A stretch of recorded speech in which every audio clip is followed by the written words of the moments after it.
You're not out in the rain with the Halloweeners. Yeah. Yeah. I got to go out, so you got to come with me.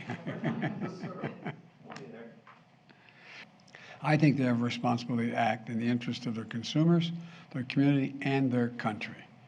To invest in America by increasing production and refining capacity, because they don't want to do that. They have the opportunity to do that.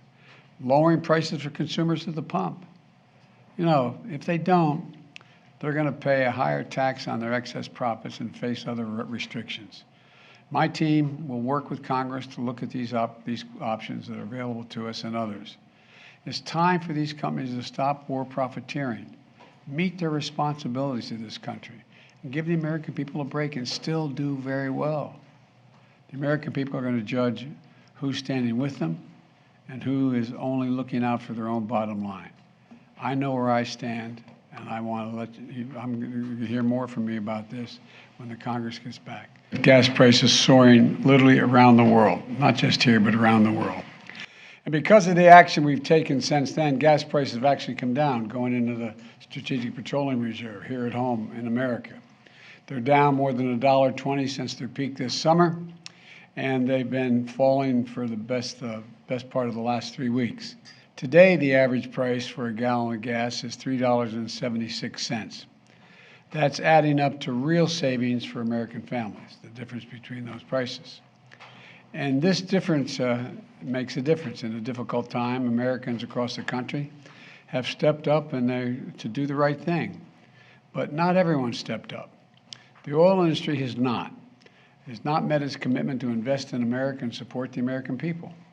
One by one, major oil companies have reported record profits, not just a fair return for hard work. Every company is entitled to that, a fair return for the work they do or innovation they generate. I mean profits so high it's hard to believe.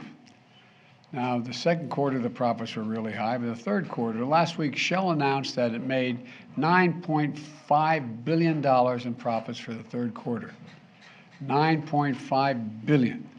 That's almost twice as much as it made in the third quarter of last year. I think that's something. You think that's incredible? I thought, that's as good as high as it's going to get. Then along came Exxon. Exxon's profits for the third quarter were $18.7 billion. One quarter, $18.7 billion. Nearly triple what Exxon made last year. And the most in its 150. Make sure it's eliminated. No more drilling on federal lands. No more drilling, including offshore. No ability for the oil industry to continue to drill, period. Thank you all very, very much. Appreciate it. Mr. President, how was your call with President Lula today, Mr. President? How was your call with Lula from Brazil today, Mr. President? What? Your call with Lula from Brazil, the president-elect, how was it? It went very well. We're putting a team together to get together and discuss what we can do together. He wants to focus on the environment, democracy, and dealing with the poor in this country and saving the Amazon. Are you inviting him to the White House?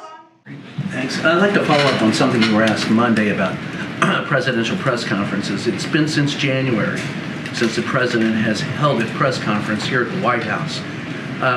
Is this administration at all concerned that the scarcity of press conferences by this president has in any way led to some of the misinformation that has been out in the public? And can we please get him in here?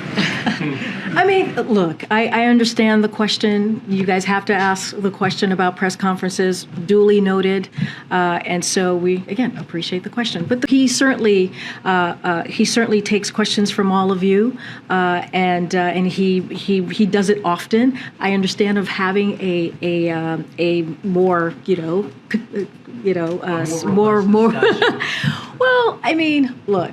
The president is happy to take questions. He does it pretty regularly. I duly noted on the press conference, but again, this is a president who has not shied away from taking questions from all of you, and so I think he'll continue to do that almost every day. He'll continue to make sure that I'm sure on his own will continue to take your questions. Just let him know we'd love to see him in here someday.